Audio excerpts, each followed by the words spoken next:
Hello বন্ধুরা, আজকে আমরা কোষে দেখি ক্লাস 7-এর 2.2-এর 30 পেজের 4-এর দাগ থেকে অঙ্কগুলি করব। আগের ভিডিওতে 3-এর দাগের অঙ্কগুলি করে দেওয়া হয়েছে। সেই ভিডিওটি যদি না দেখে থাকো, এই ভিডিও ডেসক্রিপশনে সেই ভিডিওর লিঙ্কটি দেওয়া আছে। রীতা 100টি অঙ্কের মধ্যে 60টি ঠিক করেছে। বিনয় ওই অঙ্কের 80টির মধ্যে 50টি সঠিক করেছে। অনুপাতে প্রকাশ করে দেখি কে বেশি অঙ্ক ঠিক করেছে। চলো বন্ধুরা একবার করে নিই। কি বলছে? 4 বলছে রীতা 100টি অঙ্কের মধ্যে 60টি সঠিক করেছে।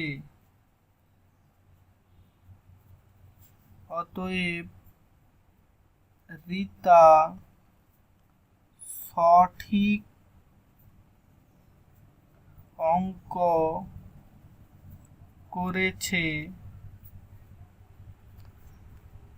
এটা তখন লিখতে পারি 60 ভাজিত 100, কেন রীতা 100টির মধ্যে 60টি অঙ্ক সঠিক করেছে। আবার কি বলছে? বিনয় 80টি অঙ্কের মধ্যে 50টি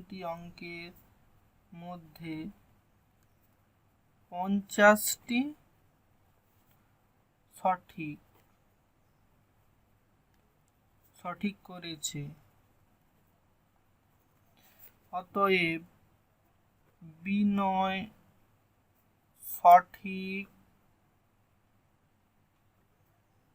সঠিক অঙ্ক করেছে। সঠিক অঙ্ক করেছে তোমার কত? 80টির মধ্যে 50 সঠিক করেছে, তাহলে 50/80। তাহলে কি বলছে? অনুপাতে প্রকাশ করে দেখি কে বেশি অঙ্ক ঠিক করেছে। তাহলে রীতা ও বিনয়ের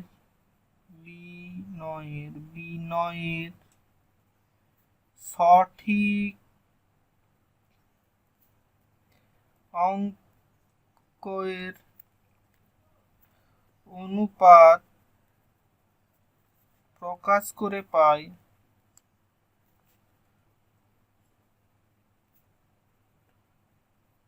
কি পাবো? রীতা ইজ টু বিনয়। তাহলে রীতা কি বলছে? 60/100 আর ইজ টু বিনয় 50/80। এটা সময় আমরা কি লিখতে পারি? এই শূন্য কেটে গেল, তাহলে 6/10 ইজ টু 5/8। এটা সমান আবার লিখতে পারি 6 আর 10 কাটবে, কারণ এটা 2 দ্বারা বিভাজ্য, তাই এটা লিখতে পারি 3/5 ইজ টু 5/8। এই হরগুলোকে সমান করে পাই। তাহলে হরগুলোকে সমান করতে গেলে কি করতে হবে? লসাগু করতে হবে। 5 আর 8-এর লসাগু করতে হবে। 5 আর 8-এর লসাগু করলে কত হবে? 5 আর 40, এর দুটো 5 মৌলিক সংখ্যা, তার জন্য 5 আর 40 লসাগু সমান 40। তাহলে এটা সমান আমরা লিখতে পারি 3/5। তাহলে 5 আর 40, তাহলে এটা সমান আমরা লিখতে পারি 40কে 5 দিয়ে ভাগ করলে 8, 5 আর 40, তাহলে 8, উপরেও 8 নিচেও 8, আর এইটা ইজ টু 5/8। তাহলে 40কে 8 দিয়ে ভাগ করলে 5 হবে, 5 গুণিত 5। এটা সমান আমরা লিখতে পারি 3 আর 24, নিচে 5 আর 40, আর উপরে এটা ইজ টু, এটা হচ্ছে 5 5 25 আর 5 আর 40। তার মানে তাহলে এখন রীতা 40টার মধ্যে সঠিক করেছে 24টা, আর বিনয় 40টার মধ্যে সঠিক করেছে 25টি। তো এইটা সমান আমরা লিখতে পারি 24 ইজ টু 25। অতএব, কেন 40 কাটা যাবে, অতএব কে বেশি অঙ্ক সঠিক করেছে? অতএব বিনয় বেশি অঙ্ক সঠিক করেছে, এটা হচ্ছে আমাদের উত্তর। কেন বিনয়, রিতার হচ্ছে 24 আর বিনয় হচ্ছে 25, তার জন্য বিনয় বেশি অঙ্ক সঠিক করেছে। তারপর অঙ্কটি কি বলেছে, এ বছরে মাধ্যমিক পরীক্ষায় আমাদের বিদ্যালয়ে 150 জন পরীক্ষার্থীদের মধ্যে 100 জন এ গ্রেড পেয়ে উত্তীর্ণ হয়েছে। পাশের বিদ্যালয়ে 100 জন পরীক্ষার্থীর মধ্যে 80 জন গ্রেড এ পেয়ে উত্তীর্ণ হয়েছে। এবছর মাধ্যমিকে কোন বিদ্যালয় গ্রেড এ পেয়ে ভালো ফল করেছে তা অনুপাতে প্রকাশ করে বের করি। তাহলে অঙ্কটা করে নিই। অঙ্কটা কি বলছে, 5 বলছে আমাদের বিদ্যালয়ে 150 জন পরীক্ষার্থীর মধ্যে 100 জন এ গ্রেড পেয়েছে। তাহলে আমাদের বিদ্যালয়ে 150 জন পরীক্ষার্থীর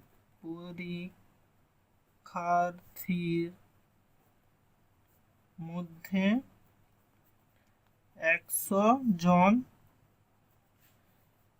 এ গ্রেড পেয়েছে।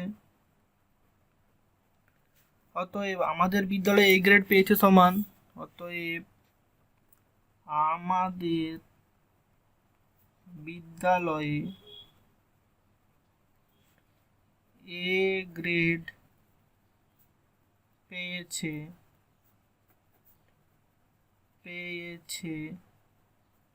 আমাদের বিদ্যালয়ে এ গ্রেড পেয়েছে সমান কত হবে, তাহলে আমাদের 150 জন পরীক্ষার্থী ছিল, তার মধ্যে 100 জন পেয়েছে, তাহলে 100 ভাজিত 150 জন। আর পাশের বিদ্যালয়ে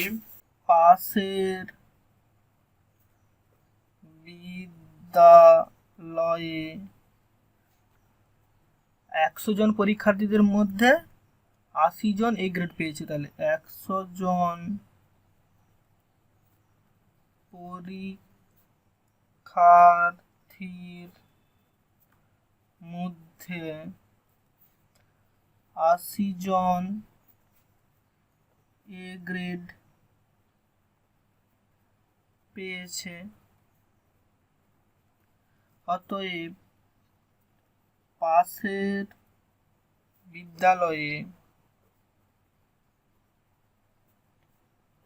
এ গ্রেড পেয়েছে সমান কত হবে, 100 জনের মধ্যে 80 জন, তাহলে 80 ভাজিত 100, এটা সমান জন, এটাও জন। অতএব আমাদের বিদ্যালয়ের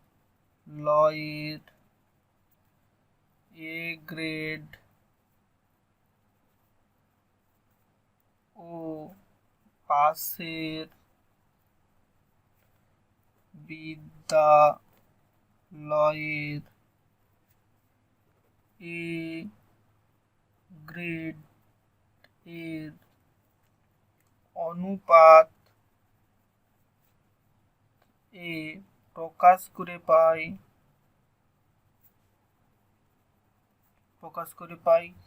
তাহলে কি হবে, আমাদের বিদ্যালয় এই তো পাশের বিদ্যালয়, তাহলে আমাদের বিদ্যালয় পাশের বিদ্যালয়, তাহলে সমান কি হবে, আমাদের বিদ্যালয় কত বলছে 100/150, কারণ আমাদের বিদ্যালয়ে 100/150, আর পাশের বিদ্যালয়ের কত বলছে 80/100। তাহলে এটা সমান আমরা কি লিখতে পারি, এটা সমান আমরা লিখতে পারি এই শূন্য কেটে গেল, তাহলে 10/15 ইজটু 8/10, বা এটা সমান আমরা লিখতে পারি এটা কাটবে, এটাও কাটবে, এটা 5 দিয়ে কাটবে, এটা 2 দিয়ে কাটবে, তাহলে 5 দুগুণে 10 আর 5 3 15, 2/3 ইজটু এটা 2 দিয়ে কাটবে, 4/5। আবার এই হরকে সমান করতে হবে, হর আলাদা আলাদা আছে, তাই 5 ও 3 এর লসাগু, 5 ও 3 এর লসাগু সমান 15। তাহলে এটা সমান আমরা কি লিখতে পারি, এই যে এইটা সমান আমরা এই পাশে আনছি, এটা সমান লিখতে পারি 2/3 গুণিত গুণিত, তাহলে 15 লসাগু হয়েছে, 15কে 3 দিয়ে ভাগ করলে 5 3 15, তাহলে 5 গুণিত 5 ইজ টু 4/5, তাহলে 15কে 5 দিয়ে ভাগ করলে 3, তাহলে 3 উপরেও 3 গুণিত নিচেও 3, এটা সমান আমরা লিখতে পারি 5 5 দুগুণে 10 আর 5 3 15 ইজ টু 4 3 12 ইজ টু 5 3 15। তাহলে আমাদের বিদ্যালয়ে 15 জনের মধ্যে, আমাদের বিদ্যালয়ে এ গ্রেড পেয়েছে 15 জনের মধ্যে 10 জন, আর পাশের বিদ্যালয়ে এ গ্রেড পেয়েছে 15 জনের মধ্যে 12 জন। অতএব এটা সমান আমরা লিখতে পারি 10 ইজ টু 12। অতএব আমাদের বিদ্যালয় ইজ টু পাশের বিদ্যালয়, পাশের বিদ্যালয় সমান কত লিখতে পারি আমরা 10 ইজ টু 12। অতএব পাশের বিদ্যালয়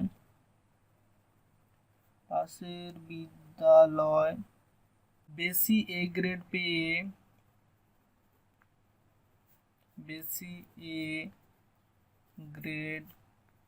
পেয়ে ভালো ফল, এটা হচ্ছে আমাদের উত্তর।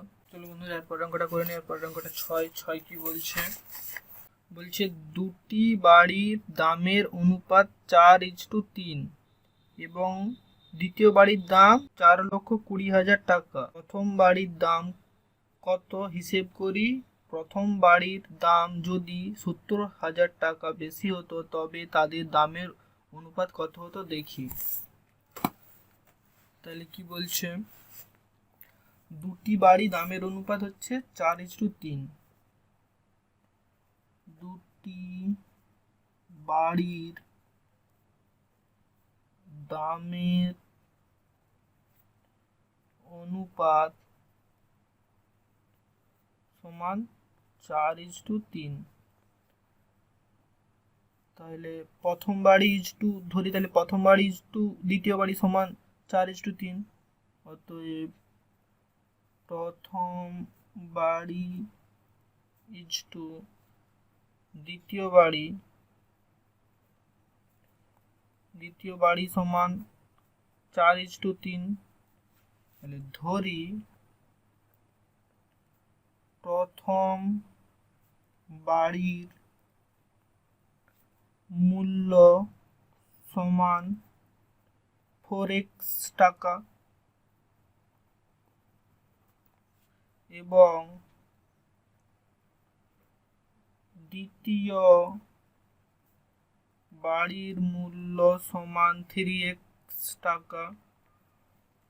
কি বলছে প্রশ্নানুসারে, কি বলছে দ্বিতীয় বাড়ির দাম সমান 4,20,000 টাকা। প্রশ্নানুসারে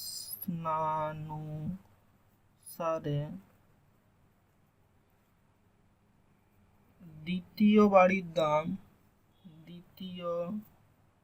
বাড়ির দাম সমান 4,20,000 টাকা। তাহলে আমরা দ্বিতীয় বাড়ির দাম কি ধরছিলাম, দ্বিতীয় বাড়ির দাম ধরছিলাম 3x, তাহলে 3x সমান 4,20,000 টাকা। তাহলে x সমান হচ্ছে 4,20,000 ভাজিত 3, এটা সমান হচ্ছে কত, 3 3 একে 3 আর 4 3 12, তাহলে 14, 1 2 3 4 4টা 0, তাহলে 1,40,000। অতএব x সমান হচ্ছে 1,40,000। অতএব x এর দাম x সমান কত হচ্ছে 1,40,000। অতএব অতএব প্রথম বাড়ির দাম সমান, আমরা কি ছিলাম, প্রথম বাড়ির দাম সমান হচ্ছিলাম 4, আমি প্রথম বাড়ির দাম তো বলেছিলাম 4x, তাহলে 4 গুণিত x এর মান বলেছে 1,40,000 টাকা। এটা তখন আমরা লিখতে পারি 4×4=56, 5,60,000 1 2 3 4 টাকা। তাহলে আবার কি বলছে, প্রথম বাড়ির দাম যদি 70,000 বেশি হতো,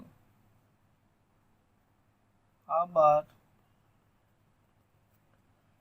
প্রথম বাড়ির দাম যদি 70,000 টাকা বেশি হতো, তখন প্রথম বাড়ির দাম হতো, তখন প্রথম বাড়ির দাম কত হতো, 5,60,000 যুক্ত 70,000 টাকা। এটা সমান কত হবে, 7 6 13, 13 3 হাতে থেকে 1, 5 1 6, 1 2 3 4, 1 2 3 4 টাকা, 6,30,000 টাকা। অতএব এখন দুটি বাড়ির দামের অনুপাত হবে, কি হবে, অনুপাত সমান প্রথম বাড়ি ইজ টু দ্বিতীয় বাড়ি,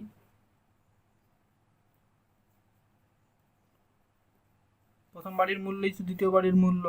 এটা সমান কত হচ্ছে, 6,30,000 ইজ টু, আর দ্বিতীয় বাড়ির মূল্য কত বলছিল, দ্বিতীয় বাড়ির মূল্য বলছে 4,20,000, 4,20,000। তো এটা সমান আমরা কি লিখতে পারি, 1 2 3 4, 1 2 3 4, 4 4 শূন্য কেটে গেল, 63 ইজ টু 42। এটা সমান আমরা কত লিখতে পারি, 21 কে 21, 21 দুগুণে 42, 3 21 63, তাহলে 21 দিয়ে ভাগ করলে হচ্ছে 3:2। এটা হচ্ছে আমাদের উত্তর। তাহলে এখন দুটি বাড়ি দামের অনুপাত হচ্ছে 3:2। চলো এরপর অঙ্কটি কি বলছে, অঙ্কটি দেখে নিই। 7 বলছে, একটি বাঁশ থেকে এক টুকরো বাঁশ কেটে নেওয়া হলো এবং দেখা গেল দুটি অংশের বাঁশের দৈর্ঘ্যের অনুপাত 3:1। নিচের সারণী থেকে টুকরো দুটি দৈর্ঘ্য কি কি হতে পারে এবং বাঁশটির দৈর্ঘ্য কি হতে পারে লিখি। তাহলে 7 বলছে বাঁশের দুটি অংশের দৈর্ঘ্যের অনুপাত হচ্ছে 3:1। বাঁশের দুটি অংশের দৈর্ঘ্য এর অনুপাত সমান 3:1। তাহলে প্রথম অংশ ইজ টু দ্বিতীয় অংশ, প্রথম অংশ ইজ টু দ্বিতীয় অংশ, দ্বিতীয় অংশ এটা সমান ধরি, এটা সমান হবে তাহলে 3:1। তাহলে ধরি প্রথম অংশ সমান 3x এবং দ্বিতীয় অংশ সমান x। তাহলে ধরি প্রথম অংশ সমান 3 গুণিত x 3x, আর দ্বিতীয় অংশ সমান 1 গুণিত x সমান x। বলছে x যা হোক অনুপাত বলছে x মিটার কি ডেসিমিটার সেটা নিচে লেখা আছে। তাহলে কি বলছে, প্রথমে কি বলছে 3:1 অনুপাত আছে, প্রথম টুকরো দৈর্ঘ্য বলছে 30 ডেসিমিটার। তাহলে প্রশ্নানুসারে প্রশ্নানুসারে হচ্ছে প্রথম টুকরো দৈর্ঘ্য 30 ডেসিমিটার, তাহলে প্রথম অংশ ধরলাম 3x, তাহলে 3x সমান 30, বা x সমান কত হবে 30 ভাজিত 3 সমান, এটা সমান 10 হবে, 3 10 30, বা x সমান 10, তাহলে এখানে বসবে 10 ডেসিমি, এখানে 10 ডেসিমি, তাহলে বাঁশটির মোট দৈর্ঘ্য কত হচ্ছে, অতএব বাঁশটির মোট দৈর্ঘ্য সমান 30 ডেসিমিটার, 30 ডেসিমিটার যুক্ত 10 ডেসিমিটার, এটা সমান 40 ডেসিমি। এটা হচ্ছে প্রথম উত্তরটা। আর দ্বিতীয় উত্তরটা কি হবে, বলছে দ্বিতীয় টুকরোর দৈর্ঘ্য, আবার বলছে প্রশ্নানুসারে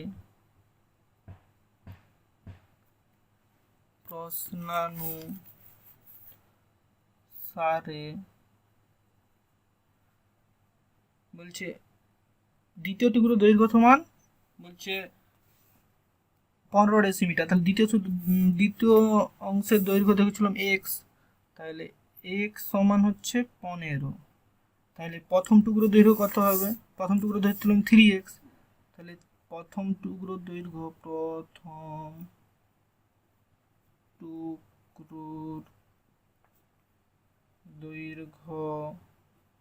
সমান 3 গুণিত 15 সমান 3 15 45 ডেসিমি, তাহলে এটা সমান হবে 45 ডেসিমি, তাহলে বাঁশটির মোট দৈর্ঘ্য, অতএব বাঁশটির মোট দৈর্ঘ্য সমান কত হচ্ছে 45 ডেসিমি যুক্ত 15 ডেসিমি সমান 60 ডেসিমি। এটা হচ্ছে আমাদের উত্তর। বন্ধুরা, আজকে এই পর্যন্তই, দেখা হচ্ছে আগামী ভিডিওতে।